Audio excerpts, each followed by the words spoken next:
delegates get a range of things out of the course depending upon where their starting points are. So our newer advanced practitioners have fed back to say that it's the practical approaches around coaching, using approaches such as a thinking environment, strategies that they can use back in their organisation, confidence to really have those conversations with managers and staff in terms of moving practice forward. Some of our more experienced advanced practitioners, and for them it's much more about the community of practice that is growing, the relationships with other peers, and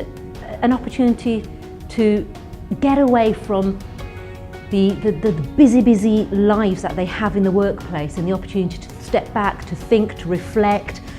to look at things in a different light and learn some new approaches and strategies which they can take back into the organisation. And one of the things we are really passionate about is modelling where we can as a delivery team